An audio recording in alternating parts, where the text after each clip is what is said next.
Mother and child health. क्या है? Mother and child health. तो इसके बारे में आपको क्या पढ़ना है? तो mother and child health is a necessary for a healthy community.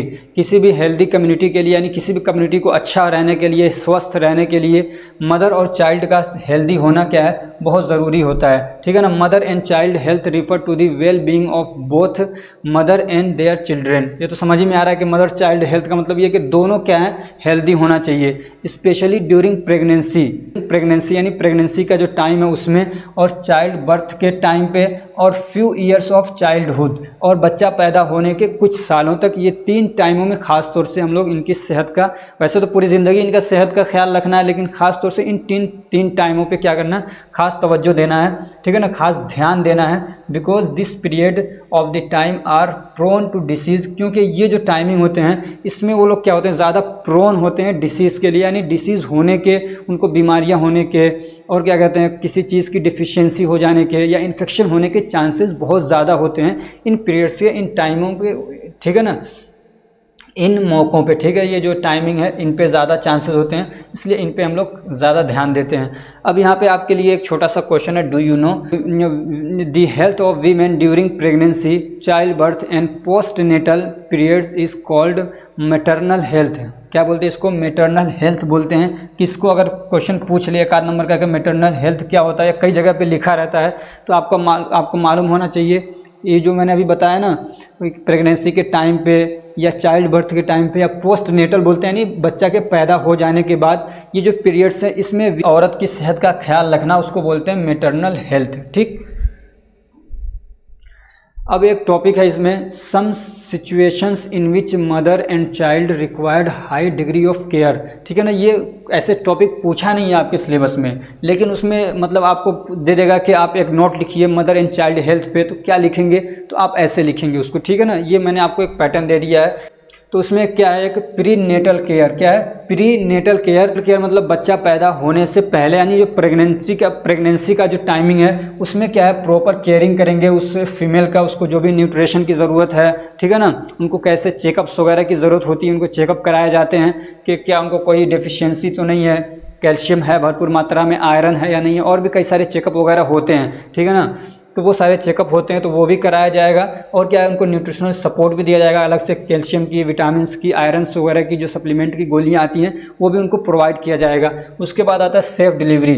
ठीक है ना, अब ये नहीं कि मतलब प्रेग्नेंट हो तो कैसे भी डिलीवरी कहीं पर भी हो जाए, नहीं, बल्कि सेफ डिलीवरी कराई जाएगी हाइजीन तरीके से, ताकि उस टाइम पर इन्फेक्शन वगैरह ना हो और बच्चा जो है वो मतलब सही से पैदा हो। वो सारे बच्चे पैदाइश के वक्त में मर जाते हैं, तो इससे भी बचाने के लिए। ठीक है ना, और कई सारी औरतें क्या है, पैदाइश के वक्त में बच्चे के पैदा होने के टाइम पे उनकी डेथ हो जाती है। ठीक है, तो सेफ और हाइजीन क्या है? कंडीशन प्रोवाइड करना उनके लिए। उसके बाद आता है पोस्ट नेटल केयर, यानी अब बच्चा पैदा हो गया उसके बाद अब केयर, तो इसमें दोनों को केयर किया जाता है, मदर का भी और न्यू बोर्न जो बच्चा है। कई बार उसको मतलब ऑक्सीजन वगैरह की ज़रूरत होती है, माँ को अलग अलग चीज़ों की ज़रूरत होती है। ठीक है ना, वो तो मतलब ज़रूरत के हिसाब से उसको बताया जाएगा। तो जो भी केयर, ये नहीं कि बच्चा पैदा हो गया अब छोड़ दिया जाओ हो गया, नहीं, बल्कि उसका पूरा केयर करना है। अब क्या उसके बाद आता है एक टॉपिक न्यूट्रिशन। तो proper nutrition should be given to the pregnant mother. तो जो न्यूट्रिशन है वो तो प्रेगनेंसी के टाइम पे भी दिया जाएगा मदर को। ठीक है ना, which keep the mother and एम्ब्रॉय healthy, जो कि बच्चे को, जो माँ को भी और जो बच्चा है पेट के अंदर है, जो एम्ब्रॉय है, उसको भी हेल्दी रखने के लिए जो ज़रूरी होता है। And this nutrition should be provided after child birth also, और बच्चा होने के बाद भी क्या है, ये न्यूट्रिशन प्रोवाइड करना है मदर को। ठीक, उसके बाद आता है इम्यूनाइजेशन, कि जो बच्चा है उसको क्या है, वैक्सीन वगैरह जो ज़रूरी है वो लगाए जाएंगे, जैसे कि टेटनस वगैरह हो गया, टीबी का हो गया, मीजल्स का लगता है, और कई सारे टीके लगते हैं, तो सारे लगाए जाएंगे। ठीक, एक टॉपिक है इसमें ब्रेस्ट फीडिंग, क्वेश्चन कई बार पूछा गया ये भी। ठीक है ना, ब्रेस्ट फीडिंग के फ़ायदे पूछता है, ये आपके सिलेबस में दे भी रखा है। इंपॉर्टेंस ऑफ ब्रेस्ट फीडिंग, तो ब्रेस्ट फीडिंग तो जानते होंगे कि बच्चा सीधे अपने माँ का दूध पिए, माँ की छाती से दूध पीता है, उसको ब्रेस्ट फीडिंग बोलते हैं। यहाँ पे ए लगा लीजिए। ठीक है, तो इसका क्या क्या फ़ायदे, बहुत सारे फ़ायदे हो सकते हैं, तो यहाँ पे मैंने 8-10 आपके लिए क्या है लिख दिए हैं, वरना फ़ायदे बहुत सारे हैं इसके। ठीक है, तो एक क्या है, जो मतलब माँ का दूध है, it contains all the necessary nutrient which is which infant requires. ये कह रहे हैं जो एक छोटा बच्चा जो भी पैदा हुआ है उसको जितने भी न्यूट्रिएंट्स की ज़रूरत होती है वो सब कुछ होता है माँ के दूध के अंदर, जैसे कि प्रोटीन हो गया, फैट हो गया, शुगर हो गया, विटामिन हो गया, वाटर हो गया। वाटर की मात्रा बहुत ज़्यादा होती है, ठीक है ना। और क्या ये ईजिली डाइजेस्टेबल होता है, आराम से बच्चा इसको डाइजेस्ट कर लेता है। ऐसे क्या है ये डिसीज़ से क्या होता है, फ्री होता है, यानी उसके अंदर बैक्टीरिया, माइक्रो ऑर्गेनिज्म वगैरह नहीं होते हैं। ऐसे क्या it contains antibodies against infection. और क्या होता है इसके अंदर एंटीबॉडीज़ होते हैं जो कि क्या मतलब इन्फेक्शन को रोकते हैं। इन्फेक्शन मतलब बैक्टीरिया, वायरसेस वगैरह का जो अटैक होता है उसको वो रोकते हैं। एंटीबॉडीज समझिए एक तरीके से आपके बॉडी के अंदर क्या कहते हैं फाइटर्स की तरह से होते हैं। फौजी जो होते हैं ना, फौजी किसी भी देश की, क्या किसी भी कंट्री की जो फौज होती है, ऐसे ही हमारी बॉडी के लिए हमारे एंटीबॉडीज़ होते हैं। अब ये क्या है ना, ये सारी चीज़ें आपको डिटेल में आगे पढ़ाने वाला हूँ, ठीक है ना। अभी परेशान ना होना, एंटीबॉडीज़ क्या होते हैं, एंटीबायोटिक क्या होते हैं, वैक्सीन क्या होता है, ये सारी चीज़ें आगे आने वाली है, डिटेल से आप पढ़ेंगे, वहाँ पर आपको समझाऊँगा, ठीक है ना। ऐसे क्या है, इट कंटेंस ओलिगो, ये डाइगो नहीं है, ये ओ को समझ लिया उन्होंने कि जो टाइप करते हैं उन्होंने इसको डी समझ लिया। ये क्या है, ओलिगोसेकेराइड, ठीक है ना। ओलिगोसेकेराइड क्या एक तरीके का, ये भी समझिए कार्बोहाइड्रेट ही होता है, ठीक है ना। ये भी क्या होता है, एक तरीके का कार्बोहाइड्रेट होता है। अब ये ओलिगोसेकेराइड, डाइसेकेराइड, मोनोसेकेराइड, ये क्या होते हैं आगे आप सेकेंड ईयर में पढ़ेंगे, परेशान ना होइएगा। ये भी एक तरीके का कार्बोहाइड्रेट होता है जो दूध के अंदर पाया जाता है, जो कि गुड बैक्टीरिया के लिए अच्छा होता है, उसको प्रोमोट करता है। गुड बैक्टीरिया जो हमारे लार्ज इंटेस्टाइन में पाया जाता है और उसके बहुत सारे फ़ायदे हैं, जो मतलब डाइजेशन में भी काम करता है, ठीक। ऐसे क्या, तो उसको उसके हेल्थ के लिए क्या होता है, जो ज़रूरी होता है ओलिगोसेकेराइड, वो पाया जाता है माँ के दूध के अंदर। ऐसे क्या है, it maintains the a suitable body temperature of infant body. क्या कहते हैं, और जो बच्चा है उसकी बॉडी का जो टेम्परेचर, सुइटेबल टेम्परेचर होना चाहिए, उसको मेंटेन करने में ये काम करता है। ऐसे क्या, it reduce the risk of heart attack, ये हार्ट अटैक के रिस्क को कम कर देता है। किसके मुकाबले में, कि अगर उसको बॉटल फीडिंग कराया जाता है, ठीक है ना, जो आर्टिफिशियल अगर दूध उसको पिलाया जाता है, उसके मुकाबले में जो माँ का दूध है वो ज़्यादा अच्छा होता है, ठीक है ना। इससे हार्ट रिस्क कम हो जाता है। ऐसे क्या, it reduce the risk of lungs disease also, ठीक है ना। और इसकी वजह से क्या, लंग्स डिसीज़ के भी चांसेस कम हो जाते हैं, जैसे कि अस्थमा वगैरह है।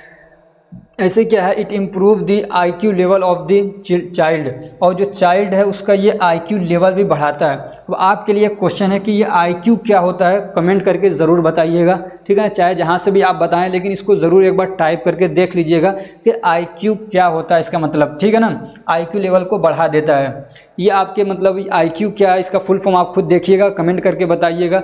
ये किसी भी बच्चे का इंटेलिजेंस बताता है कि बच्चा कितना इंटेलिजेंट है, ठीक है ना। और उसके बाद क्या, it improves the A bonding between mother and child, और माँ और बच्चे के बीच में एक क्या बॉन्डिंग कराता है, यानी एक प्यार मोहब्बत को बढ़ाता है, ठीक है ना, एक लगाव बढ़ाता है। अब बच्चा माँ के साथ कभी चिमट ही नहीं रहा है, कभी उसका दूध ही नहीं पी रहा, हमेशा दूसरे का ही दूध पिया, हमेशा क्या बॉटल का दूध पिया, तो माँ के साथ जो एक कनेक्शन होना चाहिए, जो एक प्यार, एक मोहब्बत, एक लगाव होना चाहिए, वो नहीं हो पाता है। इससे क्या है, it protects mother from breast cancer, और दूध पिलाने की वजह से माँ को क्या है, ब्रेस्ट कैंसर होने के चांसेस बहुत कम हो जाते हैं। और क्या, it makes the infants immunity strong, और इससे जो बच्चा है उसकी इम्यूनिटी क्या है, स्ट्रॉन्ग होती है। इम्यूनिटी क्या है, आगे आप पढ़ने वाले हैं, इतना रखिए कि बीमारियों से लड़ने की जो ताकत होती है उसको इम्यूनिटी बोला जाता है, ठीक। Ill effect of infant milk substituent and bottle feeding. अब इसका मतलब क्या है, तो ये कह रहा है कि माँ के अलावा जो भी दूसरा दूध पिलाया जा रहा है, जो सब्सटीट्यूट किया जा रहा है, ठीक है ना, चाहे वो किसी भी तरीके का दूध है, जो उसके क्या मतलब इल इफेक्ट है, उसकी क्या दिक्कतें हैं, क्या बीमारियां हो सकती हैं, तो उसकी वजह से क्या है, एंटीबॉडीज़ की कमी हो जाती है, ठीक है ना। बच्चे के अंदर एंटीबॉडीज़ की कमी हो जाती है, इसलिए कि उसके अंदर एंटीबॉडीज़ नहीं होते हैं। ऐसी क्या है, it Weeknd the digestive system on infant, और जो बच्चा है उसका डाइजेस्टिव सिस्टम, चीज़ों को हजम करने का, खाना जो भी पीना, जो भी चीज़ें हैं उसको हजम करने की जो ताकत होती है, ठीक है ना, जो डाइजेस्टिव सिस्टम होता है वो कमज़ोर हो जाता है। ऐसे क्या, it leads to lungs infection, lungs infection हो सकता है। ऐसे क्या, it increase the risk of SIDS, sudden infant death syndrome. इसका एक नंबर का क्वेश्चन इसका शॉर्ट फॉर्म देके पूछ लेता है, ठीक है ना, तो उसको बढ़ा देता है ये। It can lead to heart disease, इसकी वजह से हार्ट डिसीज़ होने के चांसेस हैं। ओबेसिटी हो सकती है, मोटापा आ सकता है बच्चे में, डायबिटीज़ हो सकता है। ऐसे क्या है, इट लोअर्स आई IW नहीं, ये IQ स्कोर है, ठीक है ना। IQ जो लेवल है उसका जो स्कोर है वो कम हो जाता है, ठीक है ना बच्चे के अंदर। IQ का फुल फॉर्म ज़रूर बताइएगा कमेंट करके उसके। और ये क्या होता है, अगर किसी को ये मालूम हो कि कैसे मतलब चेक किया जाता है IQ, तो वो भी बताइएगा ज़रूर, ठीक है ना। It leads to a weak immunity, और इसकी वजह से बच्चे की जो इम्यूनिटी है वो कमज़ोर हो जाती है, और इसकी वजह से बच्चे को डायरिया भी हो सकता है और हो जाता है। अब एक टॉपिक है आपके सिलेबस के अंदर कि role of pharmacist in mother and child health. Mother और चाइल्ड हेल्थ क्या है वो आप समझ चुके हैं, उसमें फार्मासिस्ट का क्या रोल होता है। तो जो मैंने हम आपको बताया ना कि 3 टाइम ऐसे हैं जहाँ पे मतलब खास ध्यान देना उनकी हेल्थ का। तो एक क्या है, प्री नेटल केयर यानी प्रेगनेंसी कंडीशन में, ठीक है ना। तो वहाँ पे फार्मासिस्ट क्या करेगा, तो pharmacist educate and provide vitamin and nutritional supplements, ठीक है ना। तो एक क्या करेगा फार्मासिस्ट, उनको विटामिन वगैरह जो है वो, एक तो ये कि पहले क्या करेगा, एजुकेट करेगा उनको। एजुकेट करने मतलब जो भी ज़रूरी बातें वो बताएगा उनको। बहुत सारी होंगी वो ऐसी औरतें जो विटामिन वगैरह भी ना खाएं, ठीक है ना। तो उनको बताएगा कि ज़रूरी विटामिन क्या हैं और कौन सी खानी चाहिए, क्यों खानी चाहिए, उनको प्रोवाइड भी कराएगा, ठीक है ना। और जो न्यूट्रिशनल सप्लीमेंट की ज़रूरत है, न्यूट्रिशनल सपोर्ट की ज़रूरत है, यानी जो खुराक उनको चाहिए, विटामिन्स या क्या कहते हैं, या प्रोटीन या फैट या कार्बोहाइड्रेट्स या और भी जो मतलब या कि जैसे कि मिनरल्स वगैरह, तो जिसकी भी ज़रूरत है वो उनको प्रोवाइड कराएगा। अब ये नहीं कि अपने पैसे से देगा, अपने पैसे से तो देता रह जाएगा, उनको बताएगा कि ये मतलब आपके लिए ज़रूरी है, ठीक है ना। उनको बताएगा कि बच्चे के लिए और बच्चे के मतलब अच्छे से डेवलपमेंट के लिए, फिटल डेवलपमेंट मतलब जो एम्ब्रॉय है पेट के अंदर उसके अच्छे से डेवलप होने के लिए ज़रूरी होता है, मतलब अच्छे सारी चीज़ें उसकी बन जाएं, और मदर के हेल्थ के लिए भी अच्छा होता है। जैसे कि फोलिक एसिड बहुत ज़्यादा मतलब ज़रूरी होता है, ठीक है ना।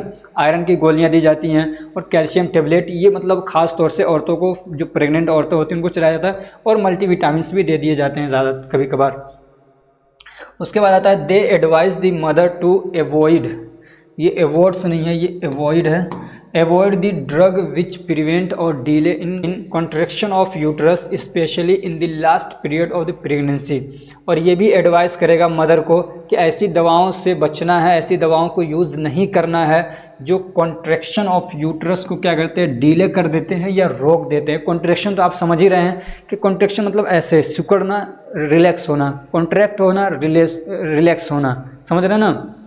जैसे कि हमारी क्या कहते हैं, हमारा इंटेस्टाइन है वो क्या होता है, एक मोमेंट होता है, उसको बोलते हैं पेरिस्टाल्टिक मोमेंट, तो ठीक है ना। इसी तरीके से कॉन्ट्रैक्शन रिलैक्सेशन के ही बेस पे वो काम करता है। तो बच्चा भी जो यूट्रस के अंदर होता है वो कैसे निकलता है, जो भी दवाएं दी जाती हैं या उस टाइम पे जो मतलब हार्मोन रिलीज होते हैं वो क्या करते हैं, कॉन्ट्रैक्शन और रिलैक्सेशन को बढ़ा देते हैं। तो ऐसे ऐसे जब कॉन्ट्रैक्शन रिलैक्सेशन होने लगता है तो बच्चा आसानी से बाहर निकलता है। लेकिन कुछ दवाएँ ऐसी हैं जो उस प्रोसेस को, कॉन्ट्रैक्शन को रोक देती हैं, ठीक। तो अगर उनको दे दिया जाए उस टाइम पे तो बच्चा पैदा नहीं होगा, माँ को बहुत ज़्यादा दर्द होगा, बहुत दिक्कतें हो सकती है, उनकी जान भी जा सकती है। जैसे कि जो दवाएं एंटी इन्फ्लामेटरी होती हैं, समझ में आ रही, ऐसी दवाएं जो प्रोस्टाग्लैंडिन को सिंथेसिस को रोक देती हैं वो इस कैटेगरी में आएंगी। उन्हीं में से आता है आपका पैरासीटामोल, ये भी प्रोस्टाग्लैंडिन के सिंथेसिस को रोक देता है। तो लास्ट कंडीशन में खास तौर से ऐसी दवाओं को नहीं लेना है। आगे आप पढ़ेंगे कि कौन कौन सी दवाएं होती हैं जो प्रोस्टाग्लैंडिन के सिंथेसिस को रोक देती हैं। खास तौर से जो ड्रग्स हैं जिनको एनसैड्स बोला जाता है, non steroidal anti inflammatory drugs जो होती हैं वो ज़्यादातर ऐसी ही होती हैं जो प्रोस्टाग्लैंडिन के सिंथेसिस को रोक देती हैं, ठीक।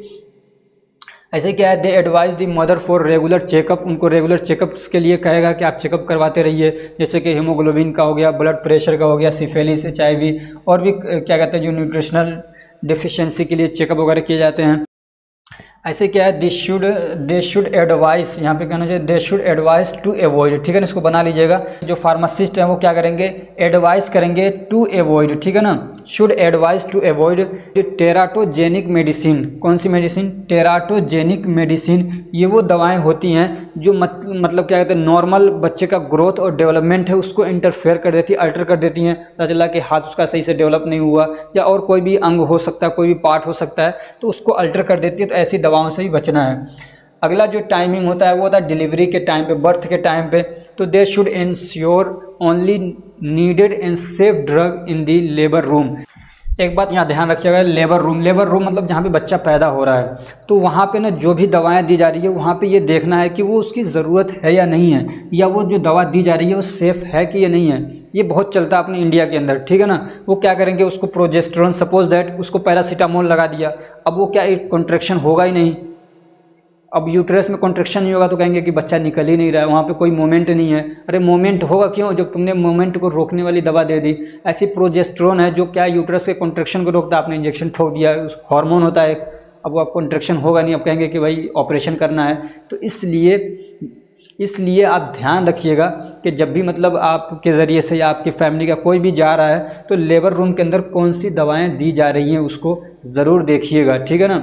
वहाँ पे ये है आपके पास अथॉरिटी कि कौन सी दवाएं हमारे मतलब पेशेंट को दी जा रही हैं, आपको पूरा अथॉरिटी देखने का, ठीक है ना। ना तो इंजेक्शन लग गया अगर ऐसा तो फिर पता चला कि ऑपरेशन करना ही पड़ेगा। अब जो काम आपका 1,000, 2,000, 3,000, 5,000 में हो सकता था, 20,000, 25,000, 50,000 देना पड़ेगा। और जो दिक्कत परेशानी होगी फीमेल को वो अलग है, ठीक है ना। ऐसे क्या प्रॉपर हाइजीन साफ सफाई का ख्याल रखना चाहिए ताकि इन्फेक्शन वगैरह वहाँ पे ना हो। उसके बाद आता है आपका पोस्ट नेटल केयर, ठीक है ना। बच्चा पैदा हो गया उसके बाद भी अब केयर करना है बच्चे का भी और क्या कहते हैं मदर को भी, तो उसको बोलते हैं पोस्ट नेटल केयर, ठीक है ना। तो पोस्टपार्टम होता है कि मतलब जो पैदाइश के बाद जो ब्लीडिंग वगैरह होती है, ठीक है ना, उसको बोलते हैं postpartum care should be provided. तो उस टाइम पे कैसे ब्लीडिंग को रोका जाए, कौन सी दवाएं यूज़ की जाए, तो उनका पूरा ख्याल करना है फीमेल का, ठीक है ना, ब्लीडिंग को रोकने के लिए, ठीक। उसके बाद आता है they should ensure early breast feeding. उसके बाद ये कि जल्दी से जल्दी बच्चे को क्या है दूध पिलाया जाए, ब्रेस्ट फीडिंग, ठीक है ना। माँ का दूध क्या है ला के बच्चे को पिलाया जाए, दोनों के लिए अच्छा है, माँ के लिए भी और बच्चे के लिए भी। उसके बाद दी चाइल्ड शुड बी वैक्सीनेटेड, ठीक है ना। और बच्चे को फिर क्या है वैक्सीन वगैरह लगाया जाए, जैसे कि मीजल्स हो गया, मीजल्स वगैरह क्या है ये सब आपको ना अगले चैप्टर में है शायद, यानी तीसरे या चौथे या पाँचवें जो जिस चैप्टर में भी वहाँ पे आपको डिटेल में पढ़ाएंगे। ऐसे क्या है डिप्थेरिया हो गया, पर्टूसिस हो गया, टेटनस हो गया, डीपीटी का मतलब टीका बोलते हैं, ठीक है ना, तो वो उसको लगवाया जाए। ऐसे क्या है एडवाइज दी मदर फॉर कर लीजिए फॉर ए हेल्दी डाइट, ठीक है ना। मदर को एडवाइस देगा कि मतलब हेल्दी डाइट लीजिए। हमने देखा हमारे एरिया में ज़्यादातर ऐसा होता है कि जो ड्राई फ्रूट्स वगैरह हैं उनको क्या है मतलब बहुत सारी और भी कई सारी चीज़ें होती हैं, औरतों को सब मालूम होता है, तो उसको मंगा के सबको एक साथ क्या है कूट के पीस के या मिक्स करके या मिक्सर में उसको क्या है मतलब ग्राइंड करके फिर उसको दूध के साथ दिया जाता है, तो काफ़ी अच्छा रहता है, उसमें विटामिन वगैरह और बहुत सारे न्यूट्रिशन मिल जाते हैं, ठीक। और जो भी उनको क्या है मतलब गाइडलाइंस है वो देना चाहिए ब्रेस्ट फीडिंग के लाइन से या जिस भी तरीके से जो भी उनको दिक्कत परेशानी है उसमें उनको हेल्प करना चाहिए। Mother should be recommended for oral rehydration, और क्या है ओरल रिहाइड्रेशन के लिए भी रिकमेंड किया जाएगा, इसलिए कि ब्लीडिंग वगैरह होती है तो वहाँ से वाटर का कंटेंट भी निकलता रहता है।